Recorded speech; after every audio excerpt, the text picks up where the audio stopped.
Hey YouTube, what's going on? This is PokeTCG Gamer back with another video. And in today's video, we're going to be going over my Week 2 NPL match versus Stab and his team, which I'm pretty sure was the, I'll just double check. The Chicago Sacred Fires, that's what I thought it was. So anyways, guys, I'm going to be doing the team builder, or it's not really a team builder. I'm going to be going over my team very quickly and then jumping into the battle versus Stab. Now, if you guys haven't seen my Week 1 match for the NPL Minors Season 2, I suggest you go check that out. But spoilers, we did lose that in a 1-0, partly due to a miss. I mean, the miss definitely mattered a lot for that. So we could be 1-0 right now, but that's okay. We prepped really hard this week, and we plan to bounce back versus Stab. So let's just go over our teams really quick that we could bring. So I have Weavile, Mew, Mega Heracross, Arcanine, Jellicent, Whimsicott, Hitmontop, Alamomola, Metagross, Golurk, and Isildur. And Stab has a team which is very threatening of Volcanion, Excadrill, Salamence, Florges, Shaman, Hippowdon, Keldeo, Jolteon, Reuniclus, Mega Pidgeot, and Sneasel. So a lot of threats on his team. When I was looking at his team, though, I was looking at Shaman and Jolteon. Two things. I thought I was at first thinking only one of them would come, but then looking at the matchup more, I don't have the best switch-ins to either one, as like it gets Earth Power for Arcanine in the case of the Shaman, and then my Volt Switch immunity is hit by Shadow Ball. So those two were very threatening. A Dragonite, Salamence, or even a mixed Mence was something I have to look out for. Sand Rush, Excadrill, all things I have to prep for. So let's just quickly go into the team versus Stab. So as you can see, we brought Alamomola, Jellicent, Mew, Isildur, Whimsicott, and we brought our Golurk once again. So Golurk was definitely the MVP of our last game, picking up 3 kills. And Weavile was almost the MVP, but it missed its Icicle Crash. So that's why it's not here this week. Just kidding, but I felt I didn't need Weavile to check Salamence, and he had things like Forges. He has a lot of things that could he had a lot of things that check Weavile relatively well. Like I can't 2-hit KO Volcanion without rocks. Excadrill avenges me in the sand. Yachi Mence at +1 kills me. Forges takes my hits pretty well. Keldeo, I can't really touch that. And it could be Scarf. Jolteon outspeeds me, it outspeeds me because it's base 130 and I'm base 125. I can hit things like the Reuniclus and the Mega Pidgeot, but overall it just wasn't worth bringing, and I felt like this is the strongest 6 that I could have put together for Stab. So to start off, we have a pretty standard Alamomola with Waterfall, Wish, Protect, and Ice Beam. Now, this was basically this is just this lets me not be set up fodder to his Excadrill. Like he could be like SD Lumberry and Scald. Like it definitely does not 2-hit KO. But with Waterfall, I do 2-hit KO Sand Rush Excadrill, so it can't set up an SD like on a Scald. So we are not set up fodder. We have Wish Protect for recovery, and then we have Ice Beam to 2-hit KO, or not 2-hit KO. It doesn't 2-hit KO Salamence, but it does enough so where it can't set up on me either. So with Waterfall and Ice Beam, we cannot be set up on by the Salamence and the Excadrill, which is very nice with a Dragon Dance or a Swords Dance. So that's basically why this was here. We needed it for those 2 things. Otherwise, we have like nothing for those 2 things. So next up, we have Jellicent, which is going to be very, very important for this match. I looked over this his team, and Jellicent was actually the first thing I added, even though it's not first on the list. It has Recover, Toxic, Scald, and Shadow Ball with Water Absorb, so I completely wall Volcanion Stabs. Leftovers for recovery, and then max special defense, max HP, Calm Nature, or let's just check. I'm pretty sure it was Calm Careful. I always get those mixed up. It is Calm. Let's just look at his team. So we have Volcanion right there. We wall that. Shadow Ball will break subs. If he doesn't have a sub, we can Toxic him. He has if his a special Salamence, we can switch into that. We can switch into the Keldeo. We're immune to both of his stabs, and he Calm Mind, I guess, could be scary, but he can't bring sub Calm Mind double stabs. And if he doesn't have sub, we could Toxic him. Mega Pidgeot, we take any 2 hits from Mega Pidgeot, so that's very nice. And we get Toxic Air, we can Scald her and then recover up. So this is very nice for his team.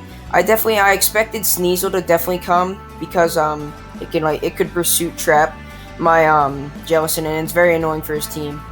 So I definitely expected the Sneasel with maybe Pursuit, but I didn't think he would Pursuit right away. If it came down to that, and in the battle, because I could be like Will-O-Wisp with like a Cobra Bear or something. So he'd have to scout out first, I think. So yeah, that's basically the Jellicent, and walls a lot of his team. And once again, I have Alomomola for Sneasel too, which is also very nice. So next up, we have this Mew set. Now I definitely want to shout out Techno for this Mew set. I'll link his channel in the description. He, Wyatt, and a couple other NBA members, they help me build my teams. Or they give me advice after I build my teams. So thank you guys for that. So we have this Mew with Life Orb, with Gunk Shot, Ice Beam, Vacuum Wave, and Stealth Rocks. So originally I had Stealth Rocks on Golurk, but you'll see why that was changed. I changed that.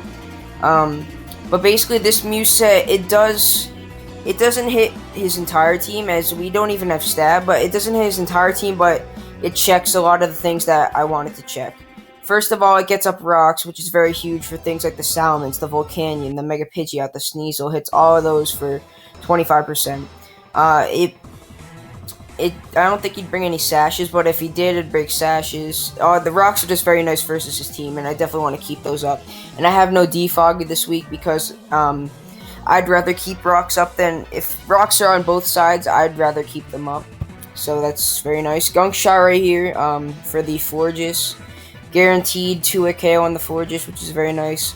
I have Ice Beam, which hits Salamence for a 1-hit KO without a Yachi Berry. It'll hit Shaman for a good amount of damage. It'll 2-hit KO Powdon, I'm pretty sure. Maybe if it's Spadef, it wouldn't get 2-hit KO'd. And then Ice Beam hits Mega Pidgeot as well. And then Vacuum Wave right here, guys. Vacuum Wave was the last thing that I changed on this Mew set. I did have Psychic over that, but I didn't know it even got Vacuum Wave, and then when I was told it did, I was like, that could be a really cool way to get rid of that Sneasel really quick. He could, once he sees the Life Orb, he'll know that a knockoff would kill, so he'd probably go into it, and I could Vacuum Wave and pick that off like that. So I definitely like the idea of this set. It doesn't hit his whole team, like I said, but it does what I want to do. It can 2-hit KO the Florges. It can check the it checks his walls. It can check the Ments, and then it can surprise kill the Sneasel, which is a big threat to my Jellicent. So next up, we have Bandito making its first appearance with the Life Orb and the Sticky Hold, with the Hidden Power Ice, the Bug Buzz, the Energy Ball, and the Acid Spray. With a modest nature, and I actually can't outspeed a timid Jolteon, but what I was thinking with Jolteon was I really wanted to go Modest Excelgor, and Modest Excelgor, he can't even outspeed Modest Excelgor hits, if he's Timid Jolteon, he does outspeed Modest Excelgor, but I think he'd, since he can't outspeed Timid Excelgor, I think he would just go for my, next fastest mon, which is my Whimsicott. So if he was going to do that, he would go to 365. So I just went to 366. It gives me a little more bulk, allows me to go modest with a little more power. And then let's go into the move set. It's Acid Spray. It allows me to drop the special defense, and then just hit things hard with my coverage moves of Energy Ball, Bug Buzz, and Hidden Power Ice. Energy Ball and Energy Ball could hit the Volcanion pretty hard, and after some chip damage and an Acid Spray, Energy Ball would kill. Energy Ball can hit the Excadrill for a good amount of damage. Hidden Power Ice can hit the Salamence. It can hit the Mega Pidgeot. Bug Buzz hits the Reuniclus, hits the Jolteon. Energy Ball hits the Keldeo, hits the Powdon. Bug Buzz hits the Shaman, and then Acid Spray, I can wear down the Fortress that way, and then Bug Buzz hits the Sneasel. So this thing was very good versus his team on paper. So yeah, I definitely wanted to bring this thing. So the next mon that we have here is the Whimsicott with Leftovers and Prankster with Stun Spore, Giga Drain, Encore, and Moonblast. And the spread just allows me to outspeed non-Scarf Keldeo. Is the benchmark I hit. I can't outspeed Jolteon. I could outspeed Sneasel, but I didn't think I needed to in this the game because he'd also have things like Ice Shard, and I have Almamol, like I said. So I didn't feel I needed it. And I have Stun Spore, like I said. Like, his team's really offensive, and if I can Stun Spore something, that would be very good. I have Giga Drain, and Giga Drain can 2-hit KO the Apoudon. It can hit the Excadrill for a good amount of damage. I have Encore if he wants to like set up a Dragon Dance with his Salamence. And I have Moonblast, which it hits things like Salamence. It can hit Keldeo. It hits Shaman for a good amount of damage, and it hits Mega Pidgeot for a good amount of damage. It hits his team for a good amount of damage. And this spread, I just put the max special attack and then 64 HP. So this last set is the Golurk set with Assault Vest, Iron Fist with Heavy Slam, Earthquake, Ice Punch, and Shadow Punch. And the speed, once again, I'm pretty sure the speed is for... Speed, maybe, I think it's for No Speed Florges is what the speed is for.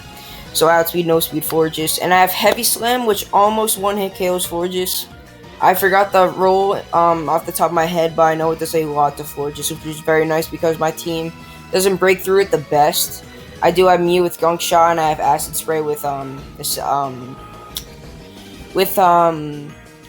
Bandito, the Acelgor. But if he's like a Calm Mindset or even a Toxic Wish Protect set, that's very threatening to my team. And if I can do a lot of damage to it, like surprise do a lot of damage to it with Heavy Slam, that would be very nice. And then I have I can live any 2 hits from, or I'm not 2-hit KO'd from Jolteon, not even from like, or actually from a Spec Shadow Ball I am 2-hit KO'd, but I'm pretty sure it's a roll from a Life Orb Shadow Ball if I'm at full, so that's pretty good. I have Earthquake hits a lot of his teammates, the Volcanion hits the Excadrill. Ice Punch hits the things like, it hits a Apoudon for a good amount of damage, it hits Shaman for a good amount of damage, hits Salamence. Shadow Punch hits for Uniclus really well. Ice Punch also hits Mega Pidgeot, and then Earthquake hits things like Keldeo, Jolteon, and things like that as well. So that's basically the team, guys. Now let's just jump right into the battle. We can just jump right into the battle. So he did bring a lot of what we expected. We expected the Volcanion, which that was basically his best thing for Weavile. He brought the Florges, and then he brought both the Jolteon and the Shaman, which was expected. He brought the Mega Pidgeot, and he brought the Sneasel, which was most of what we expected. Luckily, he has no Excadrill, and he has no Salamence, which means a couple things. Either he's Defog Mega Pidgeot, or he has no Hazard Removal. So rocks were a real priority right off the bat, as 3 things are weak to it, and then 3 things are neutral, so that's a great chip damage every time something wants to come in. And without Salamence and Excadrill, Almamol became a little bit less important, but it can still switch into the Sneasel, so there is still that. But once it goes down, Almamol has pretty much no use. So right here, we're gonna just jump right into the battle. So I lead off with my Golurk right here. I was kind of expecting a Jolteon lead, just so like maybe he could try to Volt Switch right away. Maybe predicting like Almamol or Jellicent to lead, but I guess those didn't make sense as leads. I just led off with my Golurk. It just matched up pretty well versus his team as a lead, and he did lead off with this Mega Pidgeot. And right here, what did I do here? I actually forgot. Okay, I did stay in here, and I didn't want my Golurk to take a ton of damage, but I was okay with letting it stay in an Ice Punch here. I was either predicting a U-turn or a Hurricane, which I wasn't too hit KO'd by a Hurricane because of the Assault Vest. So we're gonna see right here, did U-turn, which is gonna be very nice, as now we are at a good amount of health still for the Jolteon. As he does just go right into this, and he does have the Yachi Berry, and it doesn't do a lot, but it does enough. So, but we do have to switch out right here, as he does make a great double right here into his Volcanion, predicting our Whimsicott, I guess. Shaman was Whimsicott was basically our only thing for the Shaman. but he did make a very nice double there. So we are going to switch back out into our Jellison, as I think he may predict that as well. I forgot. No, he does flamethrower, makes the safe play. He does predict a lot in the early game. So right here, I'm pretty sure I just throw off a Toxic, if I'm not mistaken, or a Shadow Ball. I do throw off a Shadow Ball in case he wanted to sub, just scouting his set. I do get the Spadef drop, but that doesn't really matter, because I'm just going to switch right out into my Whimsicott, as he's going to Seed Flare, he's going to drop my Special Defense, as right here, I know he's going to switch out, but I do just fire off a Moonblast. It was my best play, as I just fire off the Moonblast, do a nice 18% to this Volcanion, and I see that he does have the leftovers, so that's good to know. He could still possibly be a substitute set, but I just go right into my Jellison, as he does make another double right into his Sneasel. Then right here, this was a tough play for me. I mean, I knew I couldn't stay in, but Pursuit was still on my mind, as he did see the leftovers on my Jellison, so he could have pursued it here. But luckily for me, he didn't, and I was able to just go right out into my Jellison on a knockoff. So now I get to fire off a free Wish, and I can Wish Pass into something after this turn. As he just go hard into his Shaman as I Wish, and now I can pass that into my Whimsicott. Or no, I pass into my Selgor. As lucky right there, I lived the Air Slash. I don't know if those 96 HP investment EVs mattered. But if it did, that would have been pretty cool. So I do live the Air Slash, and because of Alamo huge HP stat, get right back up to full. So right here, I can just fire off an Acid Spray. It will do a lot of damage. So right here, I fire off the Acid Spray on this Volcanion, do nice and 17%. And right here, I'm just gonna pause. So I saw the Acid Spray damage, I calced it, I figured out that he was max HP, and probably max special attack with no speed, which is good to know. But I couldn't stay in here. Energy Ball, even after the drops, it was still only a roll to kill. If I had something like a super effective hidden power, that would have killed it. But I didn't, so I had to switch out here. I didn't want to risk the Energy Ball roll, so I didn't. And I just made the safe switch into my Jellison, as he, I'm pretty sure predicts that. Yeah, and he does, right into his Sneasel. And this is the turn I did think he was going to pursue, but he doubles, which kind of made me think, like, I don't think he has the pursuit. As right here, I do go right out into my Almamola. As right here, I just fire off I protect right here, as he throws off a Shadow Ball. And right here, I kind of thought he would Shadow Ball again, so I could fire off a Wish. But he does not do that. He just Thunderbolts or Evolt switches, letting my Almamola live a little bit longer. So I just wished here, and right there, I could have went out to my Golurk, but I would have rather let my Almamola die than let Golurk take almost a 2-hit KO from a Shadow Ball.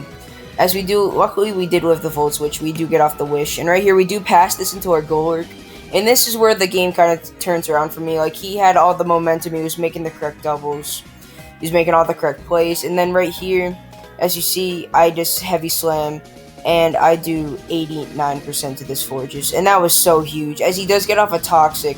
But that didn't end up mattering too much, as now I can just fire off an EQ and just pick this thing off, which is very, very nice. This thing was just an annoyance to me, as he was a toxic defensive set.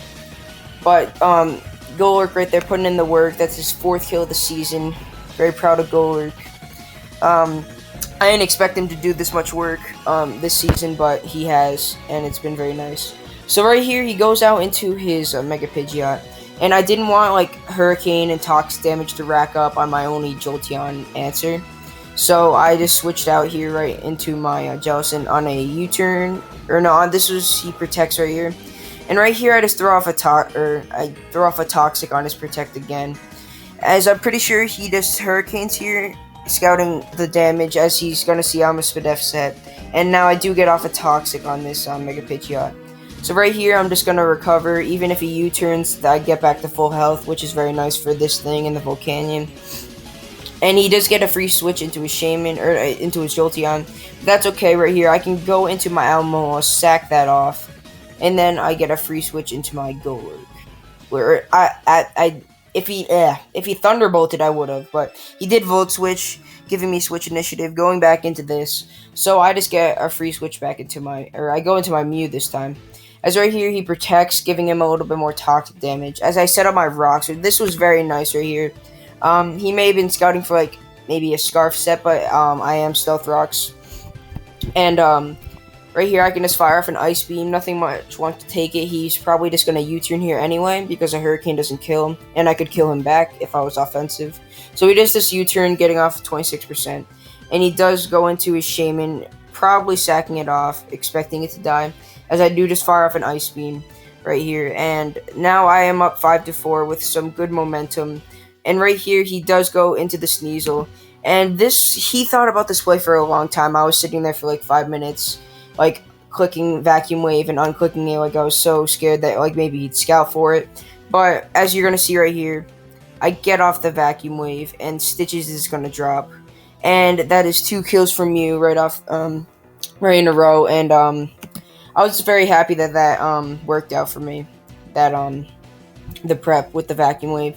Very happy about that. So right here he goes into his Mega Pidgey. I was predicting a Roost, so I just go into my Jellicent. As he just Hurricanes them, which was fine with me. I was just going to recover up. If he wanted to Hurricane again, that was fine. As he just U-turns out again, going into his Jolteon. As I am going to recover up to full. Or actually, I may have Scalded here. As I do Scald, getting off some nice damage on the Jolteon. As right here, I'm just going to sack off my Whimsicott, I'm pretty sure. Yeah, I do. I sack off my Whimsicott as he just Thunderbolts, and he does 40%. But I was sacking off my Whimsicott anyway, so that was okay. As right here, I do make a misclick, which didn't matter at all because he did outspeed me, so if I clicked Moonblast, it didn't matter. So it turned out okay. But right here, I'm able to go into my Golurk, and I can just fire off, and right here, I did fire off an EQ. Just to make the safe play in case he wanted to stay in Shadow Ball. But right there, he does switch out into this. And I'm just going to go over into my Jellicent. I want my Golurk as high as health as possible. As right here, he just does Hurricane. And I can get a recover off as he's going to die to Toxic next turn. And yeah, so he gets the Hurricane again. Luckily, he got no confusion. So right here, I get back up to a nice amount of health, 67%. And now he can freely bring in his Jolteon. And at this point, I just sack off my Mew. I didn't have a need for it. Vacuum Wave wasn't doing a lot to these two, and I didn't outspeed. Or I couldn't really touch the Volcanion. So right here, I just sack off my Mew. Able to go into my Golurk, I can live any hit. And he just decides to sack off his Volcanion, giving Golurk the last 2 kills of the game. And that is going to be GG to Stab, as you guys are going to see in a second how much this Shadow Ball does to Golurk. I'm pretty sure it did around 41%. As we're going to see right here, that it did 41%, yep. And the Jolteon is going to drop, and that is going to be a 3-0 win for us, guys. We are now 1-1 with a +2 differential, trying to get back to the top of the division. So, yeah, very good game to Stab. Go check out his channel. I'll leave a link to it in the description. But, yeah, guys, thank you guys for watching. My Week 3 battle will be coming up shortly after this. So definitely keep an eye out for that. But thank you guys, and tell me if you like the team builder right before the battle instead of a separate video. I think I'm gonna do it like that instead because it's just easier. But yeah, thank you guys for watching, and I'll see you guys next time. Peace.